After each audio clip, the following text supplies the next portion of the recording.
বিজেন্দ্র সিংহ রয়েছেন আমাদের সঙ্গে টেলিফোন লাইনে। বিজেন্দ্র, সুপ্রিম কোর্টের আজকে অত্যন্ত কড়া পর্যবেক্ষণ এবং ঠিক কি কি নির্দেশ? কড়া পর্যবেক্ষণগুলো রয়েছে কুসুমিতা। তার কারণ হলো কি, কলকাতা হাইকোর্টের চিফ জাস্টিস একটা রিটেন চিঠি পাঠিয়েছেন চিফ জাস্টিসের ইন্ডিয়ার কাছে, এবং আজকে সকালে সেই চিঠি আসার পরই উদ্বিগ্ন হয় সুপ্রিম কোর্ট, এবং আজকে প্রথম হিয়ারিং চিফ জাস্টিসের বেঞ্চে আর্জেন্টলি এটা করতে হয়েছে, যেহেতু যে চিঠিতে যে বর্ণন করেছিলেন কলকাতা হাইকোর্টের চিফ জাস্টিস, সেটাতে এতটাই উদ্বিগ্ন ছিল সুপ্রিম কোর্টকে প্রথম আইটেম তারা আজকে হিয়ারিং এর জন্য নেন। সেখানে আইনজীবীরা উপস্থিত ছিলেন, কিন্তু অবজারভেশন গুলো খুবই কড়া রয়েছে সুপ্রিম কোর্টে।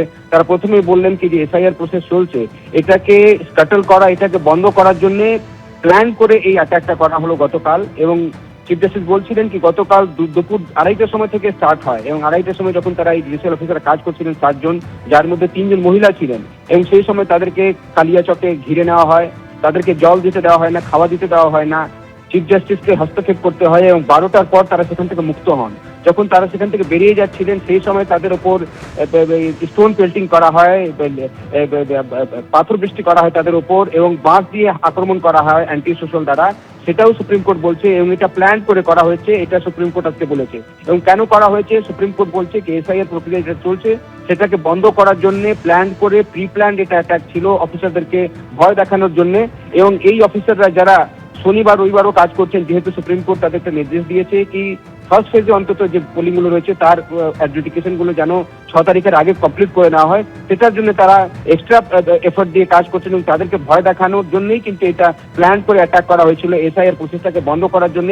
এটা প্ল্যান্ড অ্যাটাক, সেটাও আজকে চিফ জাস্টিস বলেছেন। এবং তার সঙ্গে সঙ্গে তিনি এটাও বলেন কি এরকম পরিস্থিতি হয়েছিল যখন সেখানকার DGP, chief secretary, home secretary, SP, collector কেউ পদক্ষেপ নেননি, অ্যাপ্রোপ্রিয়েট অ্যাকশন নেওয়া হয়নি তাদেরকে মুক্ত করার জন্য।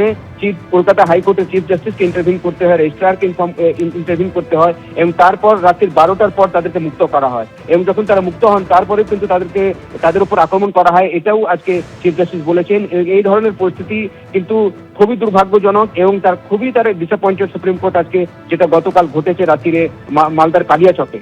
এবং এটা বলার পর আজকে সুপ্রিম কোর্ট যেটা অর্ডার দিয়েছে কুসুমিতা, সেটাতে তারা বলেছেন প্রথমত ডিজিপি কে, চিফ সেক্রেটারিকে, এসপি কে এবং কালেক্টরকে তাদেরকে শোকজ করা হয়েছে যে তাদের বিরুদ্ধে কেন ব্যবস্থা নেওয়া হবে না, তাদেরকে সুপ্রিম কোর্টকে জানাতে হবে।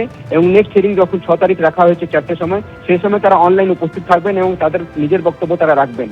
এবং দ্বিতীয় স্টেপ হচ্ছে কি এই ঘটনা কিভাবে প্ল্যান করে করা হলো, যখন সুপ্রিম কোর্ট বলছে তার তদন্ত ইলেকশন কমিশন করাবে এনআইএ বা সিবিআই কে দিয়ে, এবং সেই তদন্ত নজরদারি এখন সুপ্রিম কোর্ট করবে। সুপ্রিম কোর্টের কাছে রিপোর্ট দেবে সেই এজেন্সি যারা নিরপেক্ষভাবে এই তদন্ত করবেন, এটা সুপ্রিম কোর্ট বলেছে। তার সঙ্গে সঙ্গে বারবারই প্রশ্ন উঠছিল যারা জুডিশিয়াল অফিসার তাদের ফ্যামিলির মেম্বাররাও নিরাপদে নন, তারা ভয়মুক্ত রাখার জন্য কিছু স্টেপস নেওয়া হোক সুপ্রিম কোর্টের তরফ থেকে। সুপ্রিম কোর্ট আজকে বলেছে কি জুডিশিয়াল অফিসারদেরকে যারা যেখানে কাজ করবেন সেখানে অ্যাপ্রোপ্রিয়েট সেন্ট্রাল ফোর্স ডিপ্লয় করতে হবে, তাদের প্রপার্টি, তাদের লিবার্টি, তাদের পরিবারের সদস্যরা যেন নিরাপদে থাকেন সেটার জন্য যা যা পদক্ষেপ নেওয়া সেটা ইলেকশন কমিশন নেবে, সেটাও আজকে সুপ্রিম কোর্ট বলেছে।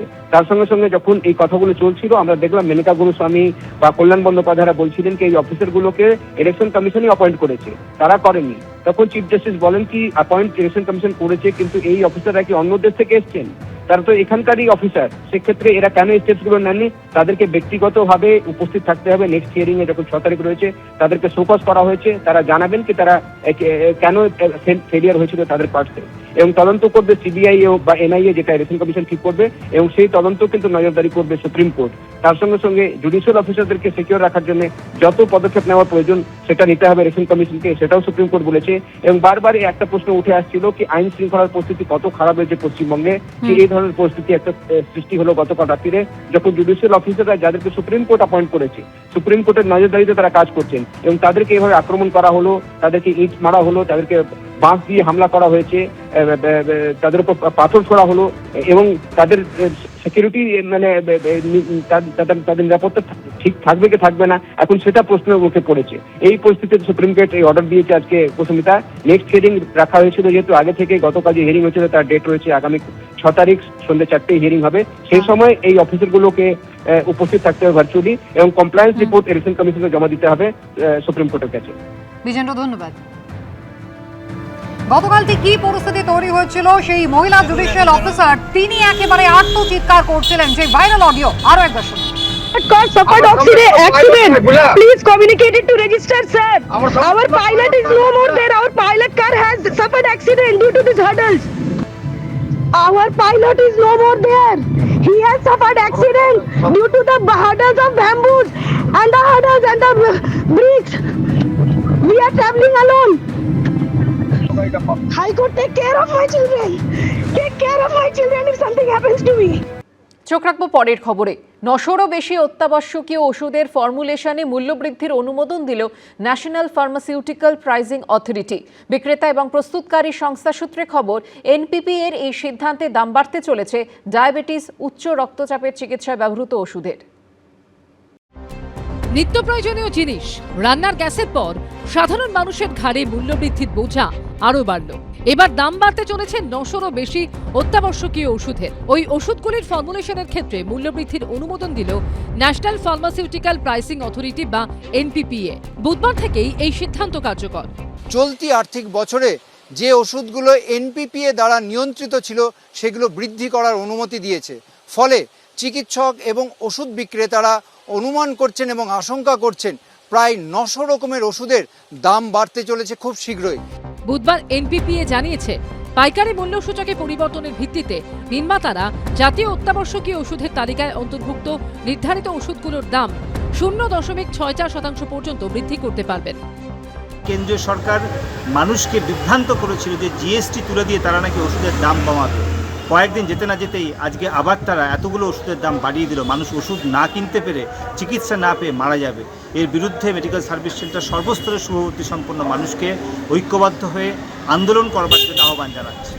ওষুধ লাগে না এমন বাড়ি এখন বিরল। ব্লাড প্রেশার, ব্লাড সুগারের ওষুধ এখন ঘরে ঘরে লাগে। বিভিন্ন ওষুধ বিক্রেতা এবং প্রস্তুতকারী সংস্থা সূত্রে খবর, প্যারাসিটামল, অ্যাজিথ্রোমাইসিন, সংক্রমণ প্রতিরোধক, ডায়াবেটিস ও উচ্চ রক্তচাপের চিকিৎসার ওষুধের দাম বাড়তে চলেছে।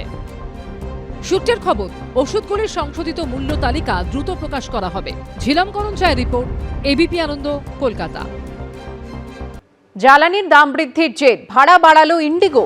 অন্তর্দেশীয় আন্তর্জাতিক উড়ানের ভাড়া বাড়ালো ইন্ডিগো। 500 কিলোমিটারের মধ্যে অন্তর্দেশীয় উড়ানে ইন্ডিগোর নতুন ফুয়েল চার্জ 275 টাকা। 501 থেকে 1000 কিলোমিটারের মধ্যে অন্তর্দেশীয় উড়ানে ইন্ডিগোর নতুন ফুয়েল চার্জ 275 টাকা। 1001 থেকে 1500 কিলোমিটারের মধ্যে অন্তর্দেশীয় উড়ানে ইন্ডিগোর নতুন ফুয়েল চার্জ 600 টাকা। 1501 থেকে 2000 কিলোমিটারের মধ্যে অন্তর্দেশীয় উড়ানে ইন্ডিগোর নতুন ফুয়েল চার্জ 800 টাকা। ভারতীয় উপমহাদেশের উড়ানের ক্ষেত্রে ইন্ডিগোর নতুন ফুয়েল চার্জ 900 থেকে 2500 টাকা। পশ্চিম এশিয়ার উড়ানে ইন্ডিগোর নতুন ফুয়েল চার্জ 3000 থেকে 5000 টাকা।